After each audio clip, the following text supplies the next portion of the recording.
The performing arts complex of Lincoln Center has been known around the world since the 1960s. But long before President Dwight Eisenhower broke ground here in 1959, this whole area, from Columbus Circle through the neighborhoods known as Lincoln Square and San Juan Hill, was already a kind of performing arts complex in its own right. Jazz and opera, Shakespeare and Ibsen, the visual arts, and one of the most popular dance crazes of the 20th century all happened here.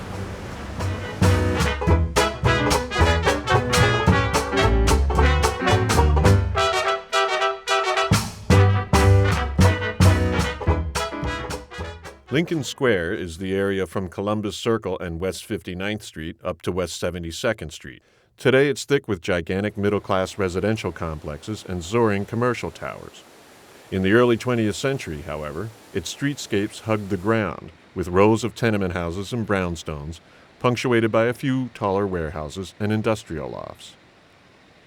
Squeezed into the middle of this area, from roughly 59th to 65th Streets between Amsterdam Avenue and the 11th Avenue Railroad tracks, was San Juan Hill. San Juan Hill became, by the turn of the 20th century, the most congested, most concentrated black neighborhood in Manhattan. One person named it a honeycomb. She described it as a honeycomb, like a beehive, filled with people stuffed to the gills. A single block housed more than 5,000 people.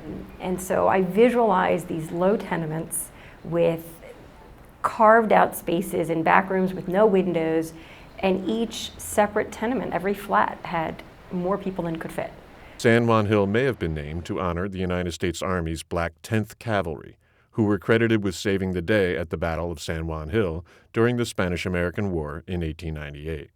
But the, I think, more accepted story is that it really reflected the violence and the contention that was going on constantly in this neighborhood between black residents of San Juan Hill, the Italians to the north, and the Irish to the south in Hell's Kitchen. This is Pier D on the west side waterfront. 100 years ago, this was a busy cargo port where a lot of the workers were black men from the Carolinas and other southern coastal states. When their day was done here, some of them would walk up into San Juan Hill to enjoy the nightlife in the basement clubs there. And in one of those clubs, one of the greatest dance crazes of the 20th century was born. In 1913, the pianist James P. Johnson was playing in a basement club on West 62nd Street called the Jungles Casino. Watching black waterfront workers doing what he later described as a wild and comical dance, he wrote a tune to accompany it. Oh yes, oh yes, oh yes, the big Charleston contest! The Charleston, as demonstrated here by Jimmy Stewart and Donna Reed in It's a Wonderful Life.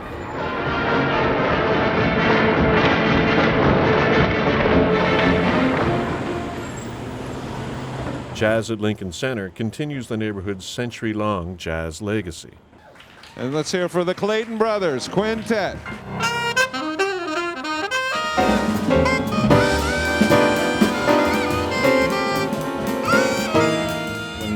Music first came from New Orleans. It was right at the southwest corner of 8th Avenue and West 58th Street, where New Orleans jazz, through the original Dixieland Jazz Band, was played at a night spot called Reisenweber's. And they weren't exactly an overnight sensation, but within 2 weeks, the lines went all the way down to 50th Street on 8th Avenue trying to get into the roof garden. They were recorded on February 26th, a Monday. The following Monday, the record was released, and before the month of March of 1917 was over, it sold 1 million copies.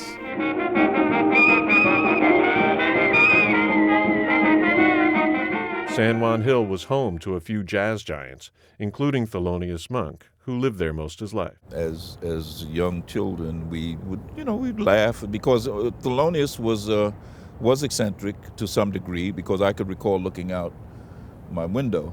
In the winter, we would be wondering why this guy's walking around in a daze, or either, I guess he was singing to himself. Little did we know that he's out here creating these masterpieces. Grooving. He was grooving. He was grooving in his own world. Lincoln Square also had a rich history of theater and the visual arts that long predated Lincoln Center. The theaters here were distinguished by presenting a broad range of fare, from serious to otherwise. So there was the Colonial Theater, where Mae West performed. Prior to that, there was a very, very ambitious theater on Central Park West between 62nd and 63rd Street. that had been the brainchild of very wealthy New Yorkers who had a notion of using theater as a way to not only entertain but to educate people. The Century Theater became best known for musical reviews like Al Jolson's Sinbad, which included the hit song Swanee.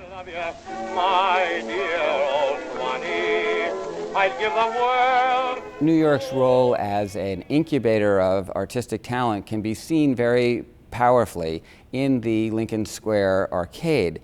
And it is very fitting, I think, that then the building gets replaced by the Juilliard School, which is, of course, a fabulous incubator of talent. Juilliard students have included Kevin Kline, Leontine Price, Robin Williams, Bebe Neuwirth, Wynton Marsalis, and Kevin Spacey. A big change came to San Juan Hill in 1947, when several square blocks of tenements just behind where Lincoln Center now stands were demolished to make way for the Amsterdam houses, an unusually handsome public housing complex on a park-like campus with broad, tree-lined paths. And we would actually go down to the Hudson River and we would fish with our little poles, the same one like you see in the stories with the little fishing line, and get the worms and you put it on the hook. And we would actually Where'd you get the fish. worms? Didn't you dig the worms out of the ground? We used to dig up worms from the trees here, and then we also would catch crabs. They must have been 3 inches, and Mother said, "You ain't cooking this up in my house." But my brother, we used to. They smelled? Yeah, they were little crabs, but we actually used to go to the dock and swim. Even bigger change began in 1955, when the Mayor's Slum Clearance Committee declared Lincoln Square and San Juan Hill a blighted slum. One of the people who is envisioning this, an important person who's envisioning this, is Robert Moses. And he has a notion of clearing whole precincts of the city and rebuilding them. But he also had a vision of maintaining the core of the city. And one of the strategies that he was going to use for that was to make sure that cultural institutions and educational institutions and even political institutions such as the United Nations, stayed in Manhattan. Local residents, artists, and small businesses resisted relocation, eventually taking their case unsuccessfully to the Supreme Court. In 1958, almost 17,000 residents were forced to leave, and acres of tenements and brownstones began to come down to clear space for Lincoln Center and surrounding high-rises.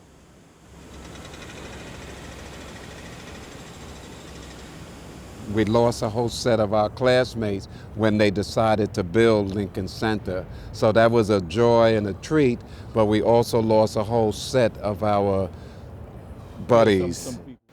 So Lincoln Center may be seen as both uprooting part of the neighborhood and yet continuing its long tradition in the arts. Today, the complex is itself undergoing a rebuilding, including extensive renovations to Alice Tully Hall and the Juilliard. The goal is completion in 2009, Lincoln Center's 50th anniversary year.